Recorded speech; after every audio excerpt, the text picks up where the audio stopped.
Hello friends, welcome to this channel stock market info. तो चलिए friends, video को start करते हैं। जैसे कि फ्रेंड्स, अगर आप स्टॉक मार्केट में अपनी जर्नी अब काफ़ी टाइम हो गया अगर आपने स्टार्ट की हुई है, तो आपको पता होगा कि जो स्टॉक मार्केट में ना काफ़ी जो तरीके होते हैं, वेज होते हैं, टिप्स होती हैं, ट्रिक्स होते हैं जिससे हम पैसा कमा सकते हैं। कोई एक मतलब आप बोल सकते हो एक डेडिकेटेड वे नहीं होता कि पैसा कैसे कमाना है स्टॉक मार्केट में। बहुत सारे चीज़ें होती हैं, हम पढ़ते रहते हैं, उससे हमें पता लगता है कि हाँ, इन चीज़ों से हम पैसा बना सकते हैं स्टॉक मार्केट में। अगर फ्रेंड्स एक तरीका जो सबसे ज़्यादा इम्पॉर्टेंट है ना, जिससे हम डेफिनेटली पैसा बना सकते हैं, वो है फोकस ऑफ गवर्नमेंट।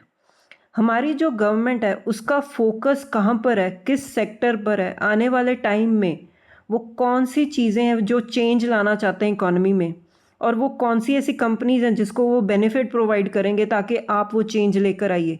तो अगर ऐसी चीज़ें भी हम फ्रेंड्स पढ़ने लग जाए ना, स्टडी करें, तो तब भी हम पैसा बनाकर जा सकते हैं स्टॉक मार्केट में। ये भी एक बहुत बड़ा इंपॉर्टेंट तरीका है कि अगर हम इसको भी समझने की कोशिश करें कि गवर्नमेंट का फोकस कहाँ पर है। जैसे कि फ्रेंड्स, मैं आपको एक एग्जांपल देती हूँ। रिसेंटली दिल्ली की ईवी पॉलिसी आई है। अब ये पॉलिसी के बाद हम क्या अज्यूम करके चल सकते हैं कि गवर्नमेंट का जो फोकस है, दिल्ली गवर्नमेंट का फोकस है ताकि जो लोग हैं वो इलेक्ट्रिक व्हीकल्स अडॉप्ट करें। ठीक है ना, इसीलिए वो इंसेंटिव्स सब्सिडीज लेकर आ रहे हैं सो दैट जो लोगों का जो इंटरेस्ट है वो बिल्डअप हो इलेक्ट्रिक गाड़ियों की तरफ, इलेक्ट्रिक व्हीकल्स की तरफ, और हम शिफ्ट कर जाएं इलेक्ट्रिक कार्स की तरफ। अब ये नहीं है कि प्योरली पेट्रोल डीजल गाड़ियाँ ख़त्म ही हो जाएंगी, ज़ीरो ही हो जाएंगी, ऐसा नहीं होता। लेकिन गवर्नमेंट चाहती है कि पॉल्यूशन को कम किया जाए, क्रूड ऑयल पर डिपेंडेंसी कम हो हमारी। इसीलिए जो गवर्नमेंट है वो चाहती है कि कस्टमर में अब लोगों में अवेयरनेस इंक्रीज़ की जाए ताकि वो इलेक्ट्रिक गाड़ियों की तरफ शिफ्ट हों। इसीलिए वो बार बार डिफरेंट पॉलिसीज स्कीम्स लेकर आते रहते हैं। अब सेकंड एग्जांपल लेते हैं फ्रेंड, जैसे कि रेयर अर्थ मेटल्स मिनरल्स, जिसमें बहुत सारी दिक्कत आई थी क्योंकि हमारी डिपेंडेंसी है चाइना पर। तो इसको लेकर भी गवर्नमेंट ने रिफॉर्म्स लेकर आए, उन्होंने बजट एलोकेट किया, फंड्स एलोकेट किए, कंपनीज को ये कहा कि आप रेयर अर्थ मेटल मिनरल्स जो है यहीं पे प्रोड्यूस करो सो दैट हमारी जो डिपेंडेंसी है चाइना पर कम हो, क्योंकि रेयर अर्थ की जो यूसेज है वो बहुत सारे सेक्टर्स में होती है। ऐसे ही फ्रेंड्स सेमीकंडक्टर, इसको भी लेकर मैंने वीडियो फ्रेंड्स अपलोड किया इसी चैनल पे कि सेमीकंडक्टर को भी गवर्नमेंट पुश देना चाहती है सो दैट हम सेमीकंडक्टर यहाँ पर ही प्रोड्यूस करें, सो दैट हमारी जो डिपेंडेंसी है जो जैसे वो कंट्रीज़ हैं ताइवान, चाइना, जापान, इन पर कम हो और हम खुद ही सेल्फ रिलायंट हो जाएं। बेसिकली हमारा मकसद होता है, गवर्नमेंट का मकसद होता है सेल्फ रिलायंट होना और क्रूड ऑयल पर डिपेंडेंसी कम होना। तो अगर हम फ्रेंड्स इन चीज़ों को समझने लग जाए ना कि गवर्नमेंट का फोकस कहाँ पर है, तो अगर हम उस सेगमेंट में ही कंपनीज ढूंढना शुरू करें कि कौन सी कंपनीज हैं जो अच्छा कर सकती हैं उस फील्ड में, तो हम तब भी फ्रेंड्स स्टॉक मार्केट में पैसा बना सकते हैं। जैसे कि फ्रेंड्स इस वीडियो में हम डिस्कस करेंगे एथेनॉल ब्लेंडिंग। अब एथेनॉल ब्लेंडिंग हम सबको पता है, ये कोई नया कंसेप्ट नहीं है। एथेनॉल ब्लेंडिंग से क्या होता है फ्रेंड्स, पेट्रोल में कुछ मात्रा जो है एथेनॉल की मिक्स की जाती है सो दैट क्रूड ऑयल पर हमारी डिपेंडेंसी कम हो। सेकेंडली फ्रेंड्स, फार्मर्स को फ़ायदा मिल जाता है क्योंकि जो एथेनॉल है वो शुगर केन से बनता है। ऐसे तो मक्की से भी बनता है लेकिन शुगर केन ज़्यादा यूज़ होता है, इसीलिए फार्मर्स को भी फ़ायदा मिल जाता है। वो ज़्यादा से ज़्यादा शुगर केन प्रोड्यूस करते हैं और सेल करते हैं। नेक्स्ट है फ्रेंड्स, पोल्यूशन कम होता है और क्रूड ऑयल पर डिपेंडेंसी कम हो जाती है। तो एथेनॉल ब्लेंडेड जो फ्यूल गवर्नमेंट ने लॉन्च किया था शुरू में E20, अब वो E100 वेरिएंट तक वो सोच रहे हैं, E85 वेरिएंट भी लॉन्च किया है। तो डिफरेंट फ्लेक्स फ्यूल व्हीकल्स आ रहे हैं, 2 व्हीलर 4 व्हीलर, ठीक है ना, डिफरेंट कंपनीज लेकर आ रही हैं जैसे टाटा मोटर्स, हीरो मोटोकॉर्प। सो ये एथेनॉल ब्लेंडेड जो व्हीकल्स आ रहे हैं, इससे क्या होगा, हमारी क्रूड ऑयल पर डिपेंडेंसी कम होगी। अब ये तो होगी फ्रेंड्स पेट्रोल के साथ जो ब्लेंड किया जाता है एथेनॉल, उसकी बात। अब फ्रेंड्स गवर्नमेंट जो है अब नया कंसेप्ट लेकर आ रही है फ्रेंड्स, वो क्या है, इंडिया प्लान कर रही है up to 15% isobutanol blending in diesel. Ethanol blend होता है फ्रेंड्स पेट्रोल में, जो आइसोबुटानॉल है फ्रेंड्स वो ब्लेंड होगा डीजल में। ऐसा बोल रहे हैं नितिन गडकरी जी। उन्होंने नेक्स्ट जो है बायोफ्यूल पुश लेकर आ रहे हैं जिसमें अब डीजल के साथ भी जो कुछ ब्लेंडिंग की जाएगी आइसोबुटानॉल की, सो दैट हमारी जो डीजल वाली जो व्हीकल्स होंगे उसमें हम ये फ्यूल डाल सकें। अब जैसे कि फ्रेंड्स आइसोबुटानॉल होता क्या है, it is a clear flammable liquid and a 4-carbon alcohol mainly used as an industrial solvent and next generation biofuel। इसको हम बायोफ्यूल की तरह से यूज़ करते हैं, ठीक है। अब ये हम क्यों लेकर आ रहे हैं, क्योंकि ये डीजल के साथ ना इजीली ब्लेंड हो जाता है। क्योंकि जब गवर्नमेंट ने E20 ethanol blended petrol launch किया था ना, तो उसको एक सक्सेस मिला। नो डाउट चैलेंजेस आए थे शुरू में, लेकिन धीरे धीरे अब वो एक्सेप्ट होता जा रहा है। तो उसके बाद जो है अब गवर्नमेंट इस चीज़ पर काम कर रही है कि अब शुरू में हम 15% जो है आइसोबुटानॉल ब्लेंड करेंगे डीजल में, सो दैट हमारी अगेन वही बात, क्रूड ऑयल पर जो डिपेंडेंसी है वो कम हो और पोल्यूशन कम हो।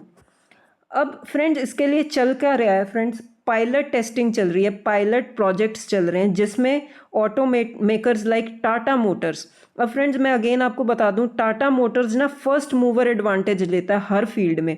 जब इलेक्ट्रिक व्हीकल नया नया कंसेप्ट आया था ना, तो सबसे पहले जो कंपनी थी टाटा मोटर्स, वो अपनी इलेक्ट्रिक व्हीकल लॉन्च उन्होंने किया था। तो इसीलिए हमने देखा था शेयर ने एक तेज़ी पकड़ ली, क्योंकि फर्स्ट मूवर एडवांटेज लिया था कंपनी ने।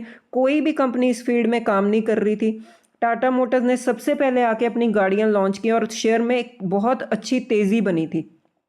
तो अब टाटा मोटर्स इस फील्ड में भी पायलट प्रोजेक्ट्स वो लॉन्च कर रहे हैं, जिसमें वो आइसोबुटानॉल ब्लेंडेड जो डीजल है यूज़ करेंगे।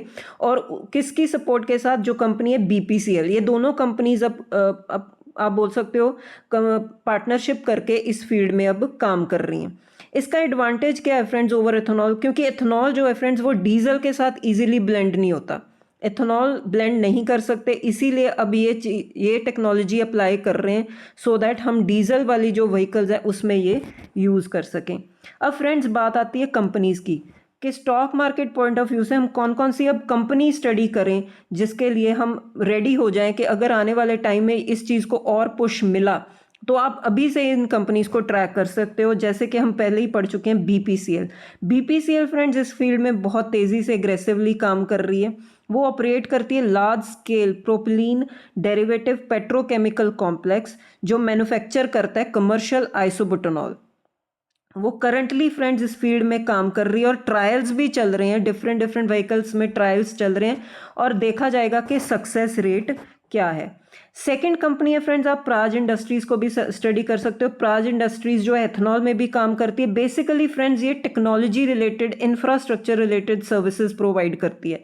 इन्होंने पार्टनरशिप की हुई है with Gevo to develop commercial renewable isobutanol technology. Basically ये टेक्नोलॉजी जो है सर्विसेज प्रोवाइड करेंगे कंपनीज को, ताकि हम ब्लेंड कर सकें आइसोबुटानॉल को डीजल के साथ।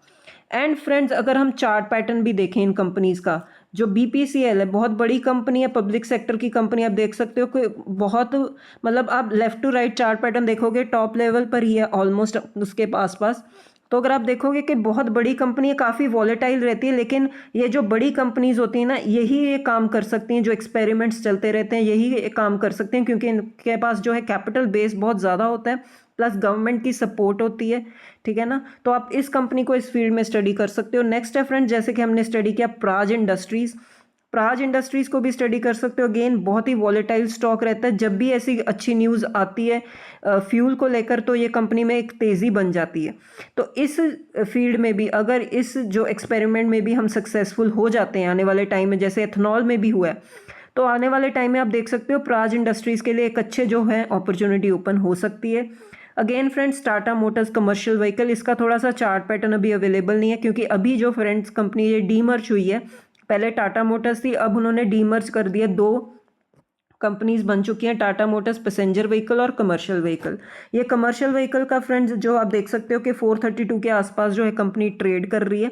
तो आप इन कंपनीज को स्टडी कर सकते हो फ्रेंड्स। इस टेक्नोलॉजी के बेस पर अगर हमें सक्सेस मिलता है तो आने वाले टाइम में ये कंपनीज के लिए बहुत ही अच्छी अपॉर्चुनिटी मतलब निकल कर आ सकती है। अब नेक्स्ट है फ्रेंड्स चैलेंज।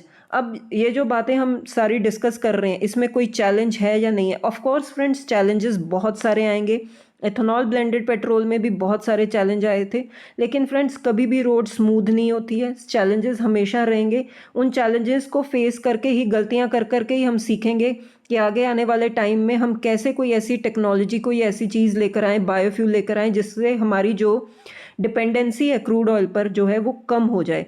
बेसिकली जो गवर्नमेंट का मोटिव ही यही है कि हमारी जो डिपेंडेंसी कम हो, क्योंकि फ्रेंड्स हमारा जो क्रूड ऑयल का इंपोर्ट है उसका हमारी टोटल जीडीपी में 4% का कंट्रीब्यूशन है। धीरे धीरे जैसे ये जो इंपोर्ट रिलायंस हमारी कम होगी उससे हम देखेंगे कि हमारी जीडीपी भी ग्रो हो सकती है आने वाले टाइम में।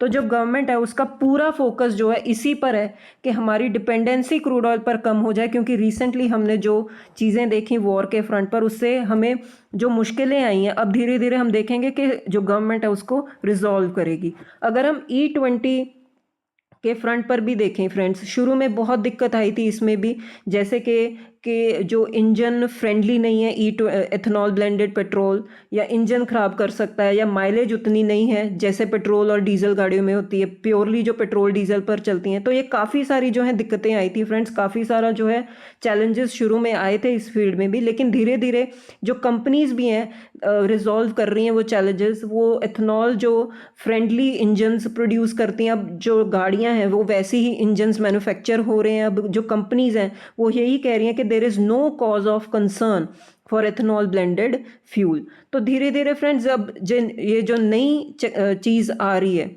तो इसको भी लेकर हम देखेंगे कि क्या प्रोग्रेस होती है। अभी पायलट प्रोजेक्ट चल रहा है, अभी टेस्टिंग चल रही है। अगर इसमें भी सक्सेस मिला गवर्नमेंट को तो आने वाले टाइम में हम देखेंगे ये जो कंपनीज हैं इसमें काम कर रही हैं तो अच्छा फ़ायदा ले सकती हैं, और पूरे ऑटो सेक्टर को भी ये अच्छा फ़ायदा देकर जा सकती है अगर ये चीज़ सक्सेसफुल हुई।